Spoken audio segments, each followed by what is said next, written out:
ইহুদিদের জার্সি কেন? তোমার গায়ে কেন বার্সেলোনার জার্সি থাকবে? তোমার মাথার চুল কেন ইহুদিদের মতো হবে? তোমার পরনের জিন্সের প্যান্ট কেন ছেঁড়া থাকবে? তুমি কেন 3 কোয়ার্টার প্যান্ট পরবে? তোমাকে কি আমার নবী সুন্নাহ দিয়ে যায় নাই? তুমি আমার নবীকে কি জবাব দিবে? তুমি কি জানো আজকে তুমি যে নিজেকে মুসলিম দাবি করছো, এই ইসলাম দাঁড়িয়ে আছে রক্তের উপরে, রক্তের উপরে। কোটি কোটি লিটার রক্ত ঢেলে তোমাকে মুসলমান বলার সুযোগ করে দেওয়া হয়েছে। তুমি একটু কি ভেবে দেখেছো?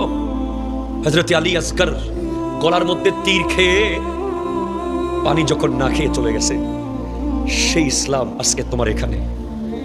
হযরত আলী আকবর 70 টুকরা হয়েছে। হযরত আমির হামজা রাদিয়াল্লাহু তাআলা হুকে 70 টুকরা করে কলিজা বের করে চাবানো হয়েছে তোমাকে ঈদুল ফিতর দেওয়ার জন্য, তোমাকে ঈদুল আজহা দেওয়ার জন্য, তোমাকে মাহে রমজান দেওয়ার জন্য, তোমাকে কোরআন দেওয়ার জন্য। তুমি কোন ইসলামের অনুসারী হয়ে আজ ইহুদি খ্রিস্টানদের culture, dress up, cutting, shirting, তাদের সংস্কৃতি, তাদের তাহজিব, তাদের সব নিয়ে তুমি ঘুরে বেড়াচ্ছ? তোমার তো এটা হওয়ার কথা ছিল না। তুমি কি জানো না, তোমাকে কি বলা হয় নাই, আমার নবী কি বলেন নাই, ইগতানিম খামসান কাবলা খামসিন, 5টা বিষয় আসার আগে অন্য 5টা বিষয়কে তুমি মূল্যায়ন করো।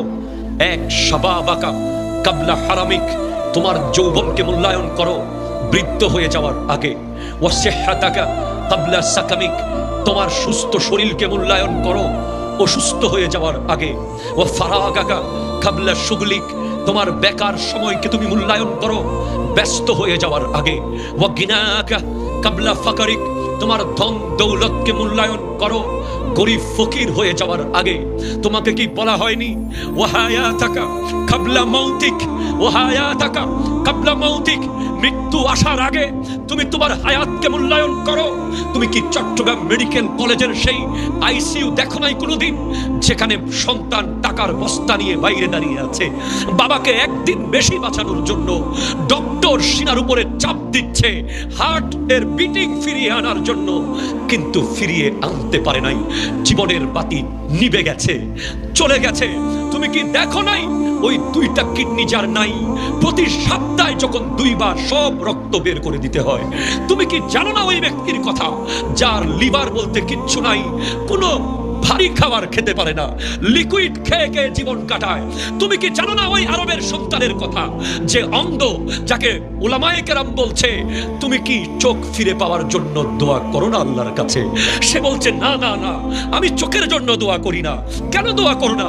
কারণ আমি শুনেছি যার চোখ থাকবে না, অন্ধ থাকবে, তার কবরের আযাব কম হবে।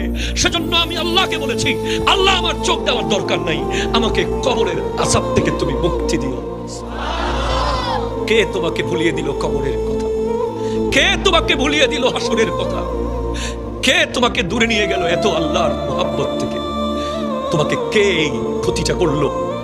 কে করলো? হাই হাই হাই হাই।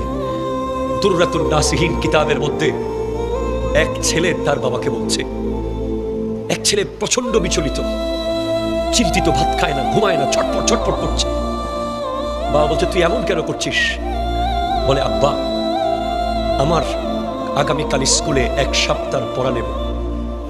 1 সপ্তাহ পর, 1 সপ্তাহে আমি যা যা পড়েছি ক্লাসে সবগুলোর কালকে উইকলি টেস্ট হবে, সাপ্তাহিক পরীক্ষা হবে, এই জন্য আমার ঘুম আসতেছে না, ছটফট ছটফট করছে,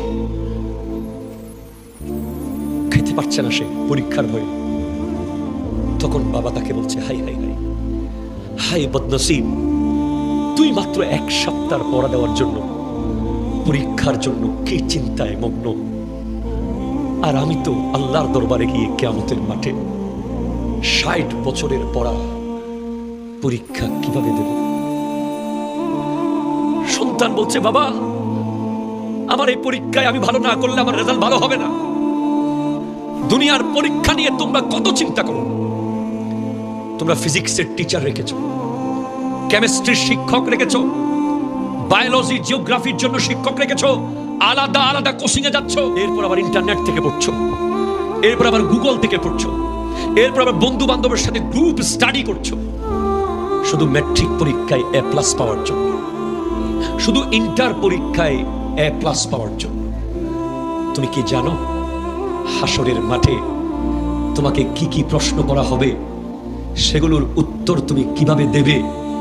তুমি কি প্রশ্নপত্র দেখোনি কোনোদিন? তুমি কি সিলেবাস সম্পর্কে জানো না? তুমি জেনে নাও, লা তাজুলু কদমা আবদিন হাত্তা ইউসআলা। বান্দার কদম এক চুল সামনে যাবে না 5টা প্রশ্নের উত্তর না দিয়ে। ওই ঘামের সাগরের মাঝখান থেকে তুমি চাইলেই চলে যেতে পারবে না দৌড় মেরে। তোমাকে 5টা প্রশ্নের উত্তর দিতে হবে। আল্লাহ বলবেন, কিরে তুই 3 ঘন্টার ভিতরে ঢাকা চলে গেছিস টিকিট করে, তুই 7 দিনের ভিতরে দুবাই চলে গেছিস সব প্রস্তুতি নিয়ে, তুই 90 বছর পর আমার কাছে আসতেছিস, তুই এত অপ্রস্তুত কেন রে?